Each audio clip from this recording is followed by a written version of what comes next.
السلام علیکم and very good evening. کل حکومت کی طرف سے تقریباً 17,000 ارب سے زائد کا قومی بجٹ پیش کیا گیا. جتنی بھی تنقید کی جائے لیکن بہت سے لوگوں کی یہ رائے ہے, بلکہ ماہرین کی یہ رائے ہے اور اس میں ناقدین بھی شامل ہیں کہ شاید اس سے زیادہ بہتر بجٹ پیش اس وقت کی سچویشن میں نہیں کیا جا سکتا تھا. ایک طرف ہم یہ دیکھ رہے ہیں کہ IMF کا دباؤ اپنی جگہ موجود تھا, کڑی شرائط موجود تھیں, آپ کو بہت سی چیزوں کو بہتر بھی کرنا تھا اور آپ کو اس معاہدے میں رہتے ہوئے ایک ایسا بجٹ لے کے آنا تھا جس میں عوام کے لیے ایک بریتھنگ سپیس تو موجود ہو, لیکن مختلف نئے سیکٹرز کے لیے جس میں انڈسٹریز بھی شامل ہیں, IT بھی شامل ہے, جس میں ایگریکلچر بھی شامل ہے, بہت سی چیزوں کو بہتر کرنے کی ضرورت تھی. پھر یہ بھی توجہ دی گئی کہ ایک ایسی اکانومی جو کہ آلموسٹ ڈیفالٹ کے قریب تھی, اس اکانومی کو دوبارہ آپ نے ICU سے نکال کر اس کو کسی بہتر سچویشن میں لے جانے کی کوشش کی ہے تو اس میں اپریشیٹ ضرور کرنا چاہیے, لیکن بہت کچھ ایسا ہے جو کہ کرنے کو باقی. ایک طرف اگر آپ تاجروں سے بات کریں, بزنس کمیونٹی سے بات کریں یا دیگر سٹیک ہولڈر سے بات کریں تو وہ یہ ضرور کہہ رہے ہیں کہ اس بجٹ میں ضرور بہتری کی گنجائش ہمیشہ ہوتی ہے,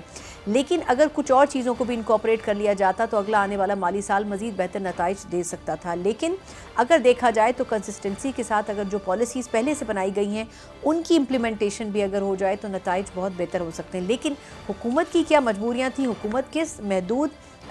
وسائل میں رہتے ہوئے اور کن محدود ایک کہنا چاہیے کہ ایک سسٹم میں رہتے ہوئے اس سے زیادہ بہتر آپشنز کی طرف آخر کیوں نہیں جا سکی, حکومت کا پرسپیکٹیو آنا بھی بڑا ضروری ہے. پروگرام کے پہلے سیگمنٹ میں اس پہ تفصیلاً بات کریں گے کہ آخر حکومت کی اپنی کیا مجبوریاں تھیں اس اکانومک سچویشن کو مد نظر رکھتے ہوئے, کیا وجوہات تھیں جو ان کے اوپر جن چند پوائنٹس کے اوپر تنقید کی جا رہی ہے, یقیناً اس میں اپنی کوئی نہ کوئی ریزنز رہے ہوں گے, لیکن آخر وہ کیا تھے اور حکومت مزید کیا بہتر کر سکتی ہے آنے والے وقت میں. اس کے اوپر پروگرام کے پہلے کریں گے. بات کرنے کے لیے میرے ساتھ موجود ہیں رانا احسان افضل صاحب جو کہ مسلم لیگ نون کے سینئر رہنما بھی ہیں اور وزیر اعظم کے کوارڈینیٹر ہیں برائے کامرس. رانا احسان صاحب سے thank you so much for joining in studio. Sir پہلے تو میں یہ ضرور کہوں گی کہ اس بجٹ پہ زیادہ تنقید کرنے کے بجائے کہ آپ اگر حکومت سے ہیں تو میں آپ سے یہ کہوں کہ نہیں آپ نے یہ ٹھیک نہیں کیا, میرا خیال ہے کہ اس سے زیادہ بہتر بجٹ ہو نہیں سکتا تھا اور زیادہ تر اینالسٹ جو تھے ان کی رائے کل یہی تھی. لیکن آپ کہاں پر آپ کی گورنمنٹ پھنس رہی تھی کہ ہم یہاں کوشش کر سکتے ہیں کہ ہم اچھا کریں, لیکن وہاں پر IMF اور دیگر بین الاقوامی اداروں کا ایک برڈن تھا کہ آپ چاہتے ہوئے بھی ان چیزوں کو امپروو نہیں کر سکے, وہ کون سے سیکٹرز تھے؟ بسم اللہ الرحمن الرحیم. دیکھیں ہم ابھی بھی ایک IMF پروگرام میں ہیں اور پاکستان 2 درجن سے زائد جو ہے وہ IMF پروگرامز میں رہ چکا ہے, تو ڈیفینیٹلی آپ ایک اکنامک کنڈیشن آپ کی کوئی اتنی زبردست نہیں ہے, اور when you are in an IMF programme جو کہ لینڈر آف لاسٹ ریزورٹ مانا جاتا ہے, تو اس کا مطلب ہے کہ پاکستان میکرو اکنامک جو چیلنجز ہیں اس سے دوچار ہے. اور دیکھیں یہ ایک بنیادی ایک بیک گراؤنڈ ہے, لیکن اس کے اندر رہتے ہوئے ہم نے کوشش کی کہ ہم ریلیف دیں اور ہم نے ریلیف دی. اب تنقید یہ ہے کہ سیلریڈ کلاس کو جو ریلیف دی اس سے زیادہ کیوں نہیں دے سکے, تو ڈیفینیٹلی ہم نے دیکھیں ایک جو فسکل سپیس جو ہمارے پاس اویلیبل تھی اس کے اندر رہتے ہوئے جو ہم بیسٹ پرفارم کر سکتے تھے وہ ہم نے کیا, اور یہ وہ جو بجٹ ہے یہ اس کی جو ہماری ایک بیسٹ ایفرٹ کو جو ہے وہ یہ پچ ہے ہماری جو ہم سمجھتے ہیں کہ جس سے پاکستان کی اکانومی جو ہے وہ ایک ایکسپورٹ اورینٹیڈ اکانومی کی طرف بڑھے گی. اس کے اندر جو بنیادی چیزیں ہیں جو ہم نے کی ہیں جو پازیٹیو ہیں وہ تو ایک ٹیرف کے اوپر جو لبرلائزیشن ہے, اور تقریباً 7,000 ٹیرف لائنز ہیں جن کو ہم ریڈیوس کرنے جا رہے ہیں, تو اس سے ایک انیبلنگ انوائرمنٹ بنے گا جو ایکسپورٹ کو پروموٹ کرے گا. اور یہ ایک بہت بڑی ریفارم ہے کہ آپ کی جو کسٹم ڈیوٹیز ہیں اس کو آپ 15% میکسیمم سلیب پہ لے کے جا رہے ہیں, RDs کو کم کر رہے ہیں, ACDs کو کم کر رہے ہیں, ختم کر رہے ہیں بلکہ اگلے 4 سالوں کے اندر. تو یہ ایک بہت بڑی ایسی ریفارم ہے جس سے ایکسپورٹ کا انوائرمنٹ بنے گا, اور جو ایک آپ کی لوکل انڈسٹری رینٹ سیکنگ کے اندر پھنسی ہوئی تھی وہ بھی پروڈکٹیوٹی کی طرف جو ہے وہ جائے گی. اس کے ساتھ ساتھ ہم نے دیکھیں کوشش کی کہ جو غربت کا جو معاملہ ہے جو کہ جو ابھی ورلڈ بینک نے بھی ریوائز کی ہے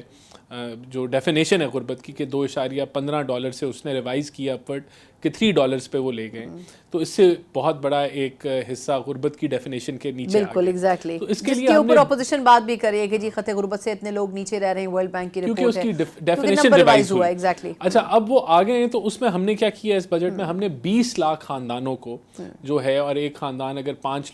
لوگوں پہ جو ہے وہ اگر ہے تو ہم نے 1 کروڑ 10 یعنی کہ 1 کروڑ لوگوں کو مزید بسپ کے اندر ایڈ کیا ہے اور 20 لاکھ خاندان اب ٹوٹل جو ہے وہ 1 کروڑ 20 لاکھ خاندان بسپ کے ذریعے جو ہے ان کو ہم اکوموڈیٹ کریں گے. دیکھیں باقی یہ جو بجٹ ہے یہ آپ کو بتا رہا ہے کہ ہم فسکل ڈسپلن میں رہیں گے. ہم نے جو اپنے جو کہہ لیں پچھلے 1 سال کے اندر ڈالر ٹرمز میں ہم نے کوئی نیا قرضہ نہیں لیا,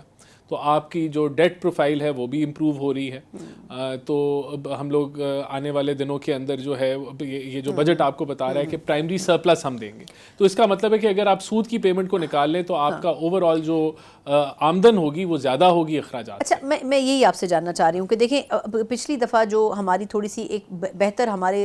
اکانومی کے نمبرز آئے, اس میں کچھ لوگوں کی رائے یہ تھی کہ کیونکہ فورن ریمیٹنسز بہت زیادہ ریکارڈ آئیں, پھر یہ کہ ہم نے ڈالر کو تھوڑا سا کنٹرول کیا, مطلب کچھ ایسی چیزیں بھی ہوئیں جس کی وجہ سے ہمارے پاس اکانومی کا سرپلس رہا. آپ سمجھتے ہیں کہ کیونکہ یہ تو ایک طریقے سے فورن ریمیٹنسز تو کبھی ہوتی ہیں کبھی نہیں ہوتی, اس پہ ٹارگٹ بھی اس مرتبہ زیادہ رکھا گیا ہے, وہ کیسے اچیو کر سکیں گے آپ لوگ؟ دیکھیں ہم نے فیسیلیٹیٹ کیا ہے, نہیں ہم نے فیسیلیٹیٹ کیا ہے, جو ریمیٹنسز کی پالیسی ہے اس کو ایز آؤٹ کیا گیا ہے کہ جو ایک آدمی ریمٹ کرنا چاہتا ہے پیسہ آفیشیل چینل سے تو اس کے لیے آسانی ہو. پھر ہم نے اس کے اندر آپ کو یاد ہوگا کہ جو ایکسچینج کمپنیاں تھیں حوالہ ہنڈی, اس کے اوپر ایک بڑا میسو کریک ڈاؤن کیا, جس کی وجہ سے جو آپ کے آفیشیل ریٹ اور مارکیٹ ریٹ میں فرق تھا وہ ختم ہوا ہے. تو اس سے کانفیڈنس بڑھا ہے ریمٹ کرنے والوں کا کہ وہ آفیشیل چینل سے ریمٹ کریں. تو یہ وہ ساری وجوہات ہیں جس کی وجہ سے, اور ایک پاکستان میں اسٹیبل انوائرمنٹ جو ہے جس طرح بنتا جا رہا ہے, تو اوورسیز پاکستانیوں کا اعتماد پاکستان کی معیشت پہ بڑھا ہے, جس کے نتیجے میں آپ نے, بلکہ میں تو یہاں تک کہوں گا کہ اپوزیشن آپ کو یاد ہوگا وہ تو یہ کہتی تھی کہ ریمیٹنسز اس لیے کم ہوتی ہیں کہ اعتماد نہ ہو حکومت پہ, تو ان کی ڈیفینیشن کے مطابق تو پھر تو اعتماد بڑھ گیا, اور کیونکہ ریمیٹنسز تو بائیکاٹ کی بات ہو رہی تھی وہاں تو. اچھا یہ کچھ چیزوں میں آپ نے جو ینگسٹر سے ریلیٹڈ ہیں وہ میں جاننا چاہوں گی. اب جس طریقے سے آپ لوگوں نے آئی ٹی کے ایکسپورٹ کا ٹارگٹ رکھا ہے 25 بلین ڈالر کے قریب, یہ بہت زیادہ ہے, یہ کیسے اچیو ہوگا, مطلب اس کو پریکٹیکلی کیسے ممکن بنائیں گے؟ دوسری طرف میں یہ جاننا چاہ رہی ہوں کہ جو سوشل میڈیا میں آپ لوگوں نے کچھ ٹیکسز لگائے ہیں یوٹیوبرز وغیرہ کے اوپر, ویسے میری نظر میں تو یہ بہت اچھا اقدام ہے, مطلب لوگ اتنے پیسے کما رہے ہیں کوئی اس کا پوچھنے والا نہیں ہے, لیکن اس کو سسٹمائز کیسے کریں گے؟ دیکھیں یہ تو جو ڈیجیٹائزیشن ہے ایف پی آر کی, اس کے ذریعے, اور ڈیفینیٹلی یہ جتنے بھی پلیٹ فارمز ہیں ان سے رابطہ ایک جوڑ کے اور ایک ان کے ساتھ مل کے ہی ہوگا, کیونکہ ریونیو وہ کلیکٹ کرتے ہیں, تو ان کی کوشش کی جائے گی کہ ان کے دفتر پاکستان میں کھولے جائیں تاکہ وہ یہاں جو ریونیو ارن کر رہے ہیں اس پہ وہ ٹیکس دیں. اور دیکھیں یہ آپ تو جانتی ہیں کہ جتنی بڑی ڈسرپشن آئی ہے, پہلے ٹی وی پہ ایڈورٹیزمنٹ ہوتی تھی, اخباروں میں ایڈورٹیزمنٹ ہوتی تھی, اب وہ ایڈورٹیزمنٹ بھی سوشل میڈیا پلیٹ فارمز پہ چلے گئی, تو ڈیفینیٹلی وہ یوٹیوب سے انکم کا کوئی آپ کے پاس چیک اینڈ بیلنس بھی نہیں ہے, تو وہ آبویسلی ان پلیٹ فارمز کو لایا جائے گا پاکستان میں, ان سے انگیج کیا جائے گا کہ یہ اپنے ریونیو شیئر کریں, اور یہاں ٹیکسز جو ہیں وہ قانون سازی جب ہوگی تو دے ول بی باؤنڈ کہ جو وہ ٹیکس کریں گے کلیکٹ یہاں سے, اور obviously ان کے ساتھ ان کو ہم اپروچ کریں گے, تو اس کے تحت ان کو لایا جائے گا. دیکھیں دوسرا سوال آپ کا کیا تھا؟ ایک تو یہ سوشل میڈیا کے حوالے سے تھا, دوسرا یہ کہ 25 ارب ڈالر کی جو آئی ٹی کی انڈسٹری ہے. دیکھیں یہ ٹارگٹ اس سال مالی سال کا نہیں ہے, اس مالی سال کا تو ٹارگٹ میرے خیال سے اٹ از اراؤنڈ 4.5 بلین یا 5 بلین, یہ اوور دا نیکسٹ 5 ایئرز اس کو کیا جا رہا ہے. تو اس کے لیے پورا ایک پلان ہے کہ جس کے اندر جو اسکل ڈیولپمنٹ پروگرام ہے وہ تقریباً 1,65,000 لوگوں کو آئی ٹی ٹریننگ دی جائے گی, اور اس کے ذریعے جو ہم جو اپنی لیبر فورس ہے وہ اس کو ہم ڈبل کریں گے جو آئی ٹی کے اندر جو ہے. تو جب آئی ٹی کی جو ٹیلنٹ پول ہے, جو ہیومن ریسورس ہے وہ ڈبل ہوگی, تو ڈیفینیٹلی ہم اپنی ایکسپورٹس کو بھی اسی کے ذریعے بڑھائیں گے. فری لانسنگ جی یہ گریجولی ہے, it is not a 1 year target, تو یہ over the next coming years. اچھا آپ نے بھی گفتگو میں ایف بی آر کا حوالہ دیا, تو پہلے تو میں یہ جاننا چاہوں گی, آج وزیر خزانہ بھی ہمارے کہہ رہے تھے کہ دیکھیں ٹیکسز کے اوپر جب آپ یا قرضے لے کے آپ اپنا ملک چلاتے ہیں تو وہ آپ کے لیے بڑا مشکل ہوتا ہے اس میں ساری چیزوں کو لے کر ساتھ چلنا. تو اس تاثر کو کیسے ہم ختم کر سکتے ہیں کہ ہم قرضے لے کے ملک چلا رہے ہیں؟ مطلب بہت سی انڈسٹریز ایسی ہیں جن کو اگر فلورش کیا جائے, جیسے ایگریکلچر سیکٹر ہے, وہاں کے لوگ یہ کہہ رہے ہیں کہ اگر ہمیں فیسیلیٹیٹ کریں تو پاکستان میں ایگریکلچر کا اسٹرینتھ بہت زیادہ ہے, اور یہ اوبویسلی آپ لوگ بھی جانتے ہیں ایکسپورٹس بڑھائی جائیں اس سے بھی آپ بہت کچھ کر سکتے ہیں. بٹ پریکٹیکلی میں یہ جاننا چاہ رہی ہوں کہ ہم کب یہ کوشش کریں گے کہ ہم لوکل انڈسٹری کو پروموٹ کریں زیادہ, چاہے وہ کسی بھی سیکٹر کی ہو. اب تو ہم ایکسپورٹ اورینٹڈ انڈسٹری کو پروموٹ کرنا چاہ رہے ہیں, اور اس کے لیے پالیسی سگنلنگ ہو گئی ہے کہ ٹیرف کی ریڈکشن جو ہے وہ ایکسپورٹ اورینٹڈ انڈسٹری کو جو ہے وہ پروموٹ کرے گی. باقی دیکھیں ایک لیکن اس میں بیسک انڈسٹری کو تو آپ فیسیلیٹیٹ کریں گے نا. اب جیسے معذرت آپ کی بات کاٹ رہی ہوں, جیسے ایگریکلچر ہے, اس میں اگر آپ ان لوگوں سے بات کریں تو وہ جو مسائل بتا رہے ہیں وہ اپنے سیڈ سے لے کے اس کی پروڈکشن تک, اور پھر اس میں جو گورنمنٹ ریٹس لگاتی ہے مختلف کراپس کے, وہ ان تک جا رہے ہیں. مطلب ان کے ان ڈیپتھ ایشوز ایسے ہیں کہ وہ کہہ رہے ہیں کہ ان کو ایڈریس نہیں کیا جا رہا. دیکھیں جو اگر زراعت کی اسپیسیفکلی بات کریں تو سیڈز کے اوپر بالکل کام ہونے والا ہے, اور اس میں یہ دیکھا گیا ہے کہ جہاں حکومت نے ڈی ریگولیشن کی ہے, مثال کے طور پہ اگر ہم مکئی کی بات کریں تو مکئی کے اندر حکومت کا نہ کوئی سپورٹ پرائس ہے, نہ حکومت کی کوئی انٹرونشن ہے ایکسپورٹ پہ امپورٹ کے اوپر, تو وہاں آپ کی جو ییلڈز ہیں وہ دنیا کی ییلڈز کے برابر ہیں, کیونکہ پرائیویٹ سیکٹر اس میں رول ادا کر رہا ہے. اسی بنیاد کے اوپر جو ہے وہ پنجاب حکومت نے ویٹ سے ہاتھ اٹھایا ہے کہ ویٹ کی جو سپورٹ پرائس ہے وہ انہوں نے دینا بند کی ہے تاکہ یہ مارکیٹ فورسز کی طرف جائے. تو جب مارکیٹ کے اندر, اور ڈیفینیٹلی سیڈز کے اوپر جو ہے یہ ویسے کام میجرلی جو یہ کام ہے یہ آپ کا صوبائی حکومتوں کا ہے, کیونکہ ایگریکلچر جو بجٹ ہے 3000 ارب کا بجٹ جو ہے وہ ان کے پاس ڈیولپمنٹ کا بجٹ آ رہا ہے, اور اس میں جو نیشنل فوڈ سیکیورٹی ہے وہ ڈیفینیٹلی ان کے ساتھ ایک لائزون رکھ کے اس کے اوپر ایک ایسا پالیسی فریم ورک بناتی ہے کہ جس کے تحت نیا سیڈ آئے جو کہ آپ کی ییلڈز کو بہتر کرے. تو وہ کام جاری ہے, لیکن یہ زیادہ کام صوبائی حکومتوں کا ہے, اور اس کے اندر جب آپ ڈی ریگولیشن کی طرف جاتے ہیں تو آپ پرائیویٹ سیکٹر کو زیادہ آپ دے رہے ہیں, آزادی دے رہے ہیں کہ وہ ان جو ویٹ ہے, جو کاٹن ہے, اس کے اوپر وہ اچھے سیڈز لائے جو ہائیبریڈ سیڈز ہوں جو کہ اچھی ییلڈز دیں. تو اسی طرف پروڈکشن بھی بڑھے بیسکلی, تو آج کل کے جو ماڈرن سیڈز ہیں. اچھا اب تھوڑا سا سر یہ اس کے حوالے سے بھی کہ یہ جو ہماری ڈیولپمنٹ فنڈز ہیں اس کے اوپر بڑی تنقید ہو رہی ہے کہ ہم پاکستان گورنمنٹ کے پاس یا وفاق کے پاس کتنے فنڈز ہوں گے. آبویسلی ایک سرٹن اماؤنٹ ہے جو کہ ہم سود کی شکل میں یا سود کی اقساط کی شکل میں دیں گے. آپ کو لگتا ہے کہ ہم مطلب وفاق کے پاس اتنا پیسہ بچے گا؟ کیونکہ ہم یہ ڈیبیٹ بھی کرتے آ رہے ہیں کہ NFC کی وجہ سے جو ایک سرٹن اماؤنٹ ہے وہ تو صوبوں کو چلا جائے گا, تو وفاق کے پاس اٹ سیلف بڑا لمیٹڈ اماؤنٹ رہ جائے گا اپنے امور چلانے کے لیے. دیکھیں ڈیفینیٹلی جو وفاق کے پاس 1000 ارب ہے, لیکن اور جو صوبے ہیں ان کو 3000 ارب کے قریب ان کا ڈیولپمنٹ کا بجٹ ہے. کل ملا کے یہ 4.1 ٹریلین کے قریب یہ بجٹ بنتا ہے. تو وفاق کا جو فوکس ہے وہ اسٹریٹیجک پروجیکٹس پہ ہوگا جو کہ نیشنل انفراسٹرکچر کو یا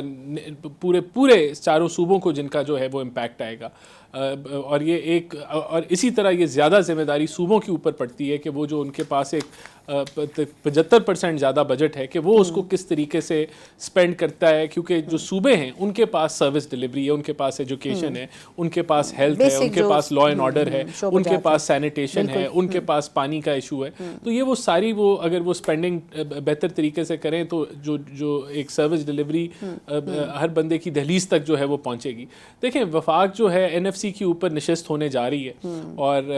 اس کے اوپر فائنانس منسٹر صاحب نے بھی اپنی تقریر میں بتایا کہ جلد جو ہے وہ NFC کی نشست ہوگی جس کے اندر یہ سارے مسائل ڈسکس ہوں گے. ڈیفینیٹلی وفاق کے پاس اتنی کیپیسٹی نہیں ہوتی, وفاق پورے ملک کی دفاع بھی کرتا ہے, پورے ملک کے قرضے بھی کرتا ہے, اور تو اس کے اوپر نشست جو ہے وہ جلد ہونے جا رہی ہے. تو ادھر صوبوں کی مشاورت کے ساتھ یہ آگے کا لائے عمل طے ہو. ٹھیک ہے. اچھا لاسٹ کوسچن سر وہ یہ کہ آپ کے خیال میں کل کی تقریر سے بھی یہ چیز واضح ہو رہی تھی کہ اس سال تو شاید جو گزشتہ سال تھا اس میں مہنگائی بڑھنے کی رفتار تھوڑی کم تھی, لیکن اگلے سال شاید اس میں تھوڑی سی انکریز ہو سکتا ہے.